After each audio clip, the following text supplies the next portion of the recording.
In questo video parlerò di Bagnaia e di come può perdere il mondiale. Quindi se vi aspettate che io parli delle dinamiche dell'incidente di Aragon con Alex Marquez e su chi abbia ragione o torto, beh, allora vi sbagliate, ok? Quindi voglio parlare del futuro a partire dalla vittoria di questo campionato, ok? Parlerò di quello che potrebbe succedere a partire da Misano 1, dopo l'incidente Bagnaia-Alex Marquez e dopo la vittoria di suo fratello Marc. Pensavo di essere convinto di come sarebbe finito il mondiale quest'anno e invece devo cambiare idea e non di poco. Ho dei dubbi, tanto che devo sostituire un candidato alla vittoria con un altro. Volete vedere? Bene, andiamo.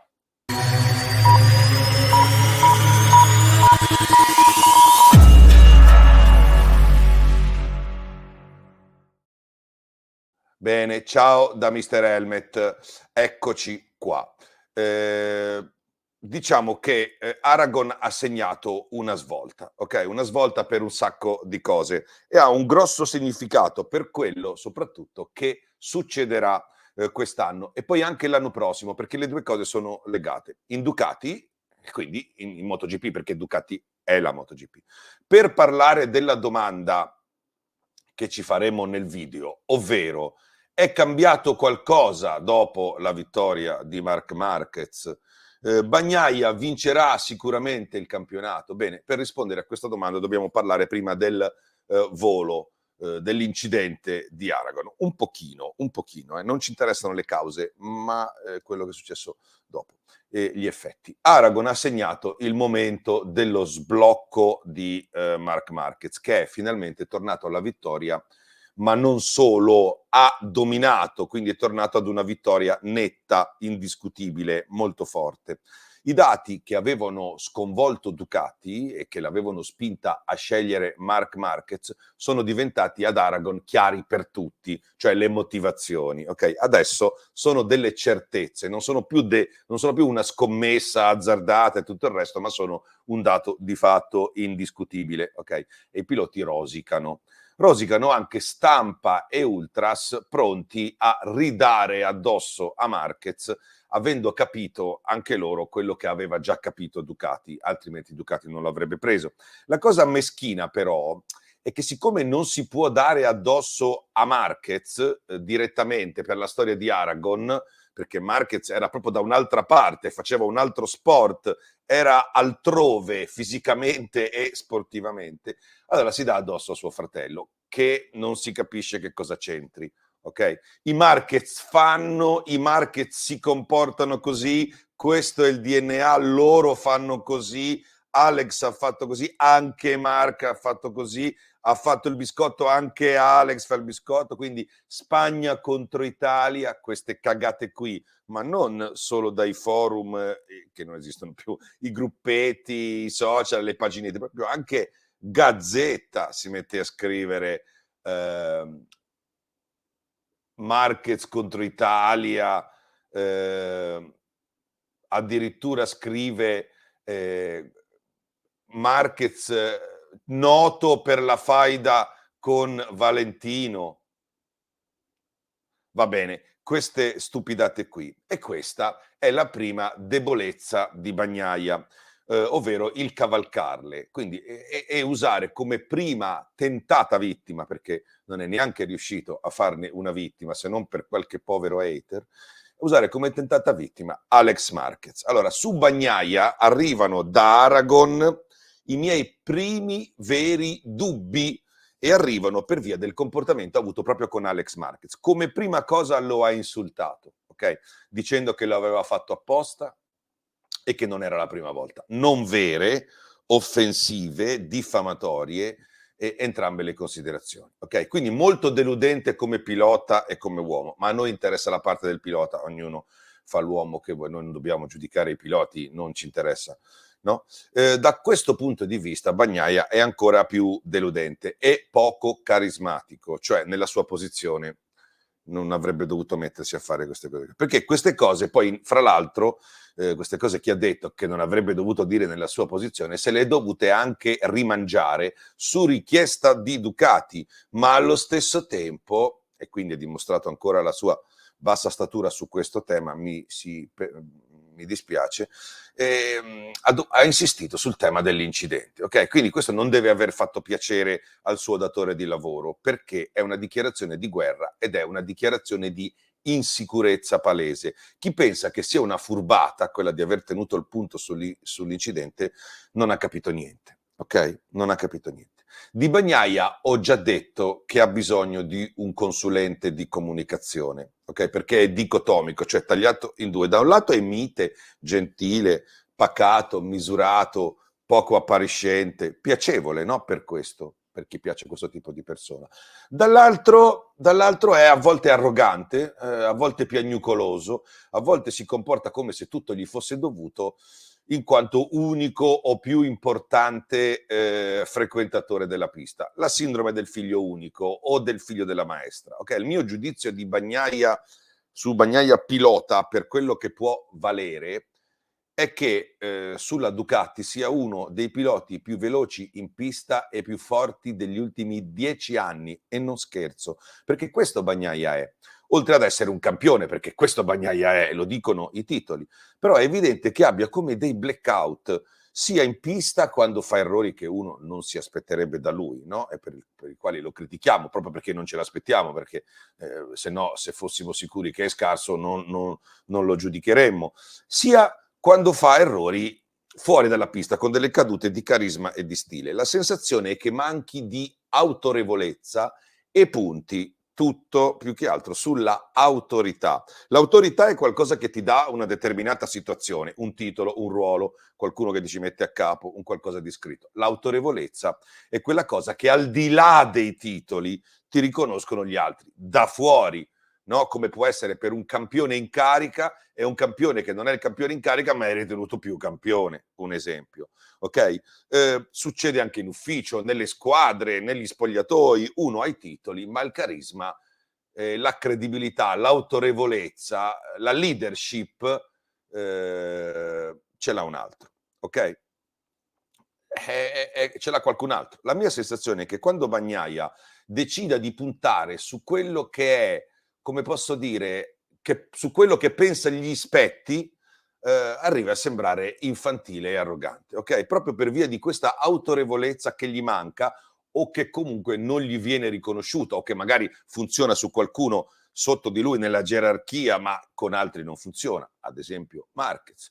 Un'altra cosa di cui mi dispiaccio, attenzione, è che uno dei piloti, lo ridico, migliori degli ultimi anni, abbia spesso una personalità che sembra condizionata da situazioni e rimpianti altrui. Mi spiego, come tutti i piloti dell'Academy e della VR46, Bagnaia combatte, o meglio, a Bagnaia viene assegnata la continuazione di una battaglia non sua, quella della frustrazione post 2015 di Rossi contro Marquez, che adesso diventa di Rossi contro i Marquez, includendo anche Alex da Aragon in poi. A volte Bagnaia sembra proprio teleguidato in certe dichiarazioni e certi atteggiamenti. È proprio diviso in due e spesso ha proprio degli scatti da una modalità all'altra, cioè proprio un cambio repentino di personalità. Sembra di sentir parlare Rossi con i rammarichi di Rossi, le argomentazioni di Rossi, ma senza l'autorevolezza di Rossi, perché ricordiamo che erano anche altri anni a livello di comunicazione, ma era anche un altro Valentino e aveva un'autorevolezza. Questo vale per tutti coloro che sono legati alla VR46,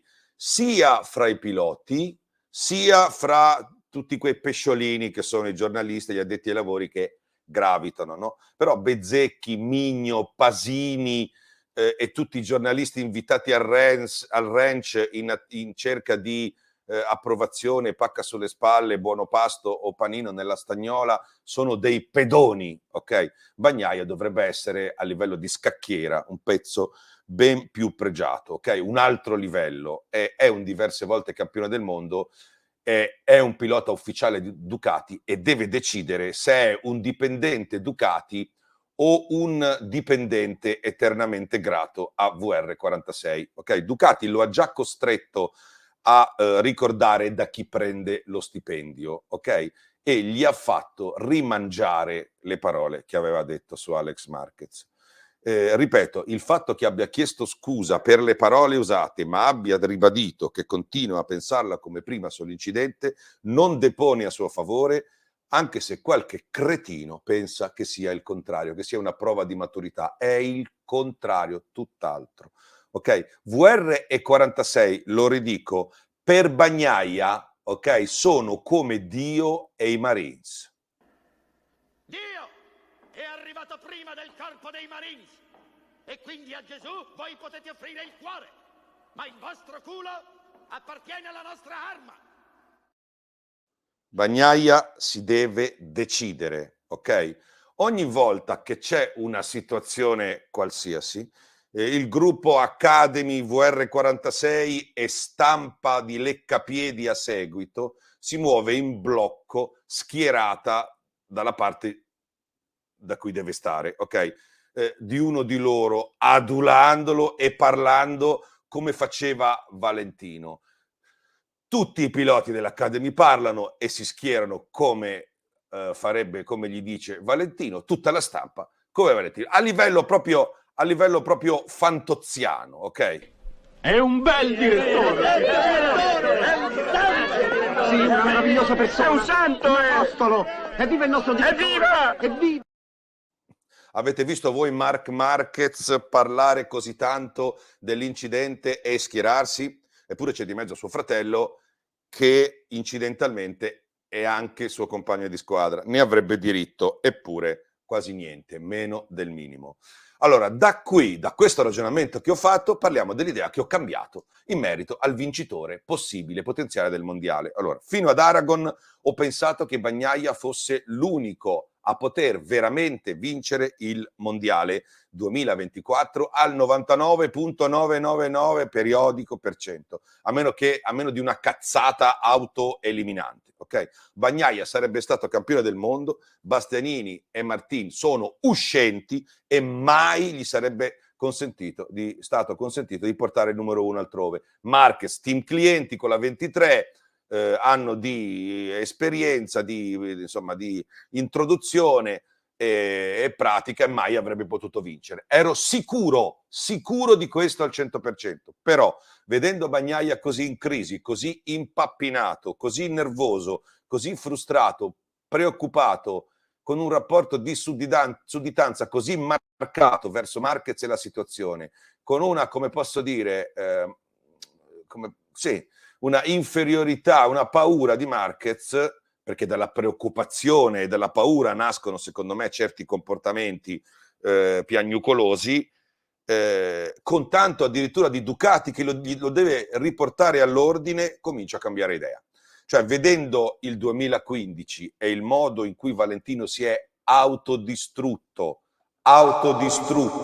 quando altrimenti avrebbe seriamente e quasi comodamente potuto vincere, ho il terrore che Bagnaia possa essere convinto a combattere una battaglia simile che avrebbe un risultato ancora peggiore per lui di quello del 2015 per Valentino. Un mondiale perso in sala stampa e non in pista. È l'unico posto dove Bagnaia può perdere il mondiale, in sala stampa, con le dichiarazioni Valentino style. Per vari motivi. Uno, Bagnaia non è Valentino, non ha quel carisma e quell'autorevolezza, ok? Con la stampa fa più fatica. Due, la stampa, gli addetti ai lavori, eccetera, quel film del 2015 lo hanno già visto. Se non è riuscito a farlo funzionare nei fatti Valentino Rossi, non ci riesce nemmeno Bagnaia, potete stare tranquilli. Tre, Bagnaia, se Bagnaia se la va a cercare, Gigi Dall'Igna, che all'epoca non c'era nel film del 2015, già innamorato di Marquez, ci mette un attimo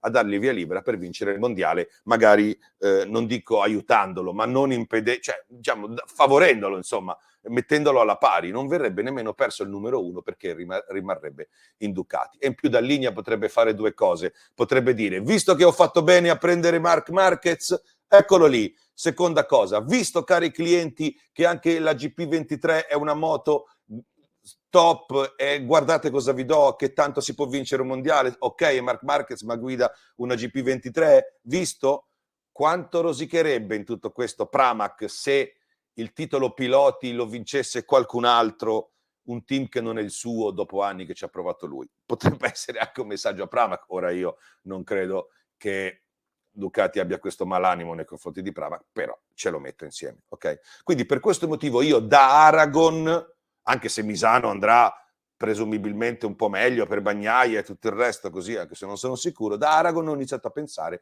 che le possibilità di Marc Marquez siano superiori a quelle che hanno Martin, Bastianini, eccetera, e che Bagnaia, se si mette a combattere la guerra che gli viene suggerita, davvero può farla finire come vale nel 2015. Al momento Marc Marquez, attenzione, al contrario di quello, è l'unico che può aiutare Bagnaia in teoria a vincere il mondiale contro Martin. Però se Pecco se lo mette contro, lui e suo fratello, è l'unico che il mondiale glielo può togliere, regalandolo a Martin, quindi rubandogli punti a lui, non biscotti, ok, oppure vincendolo addirittura Marquez stesso. Ok, caro Bagnaia, ti faccio un messaggio, una raccomandazione. Sei da anni il pilota migliore sulla moto migliore. È il vincitore ideale e potenziale non solo per questo 2024, ma anche per l'anno prossimo se mantieni la concentrazione, dato che su Ducati sei il favorito quest'anno e avrai il vantaggio dell'esperienza l'anno prossimo.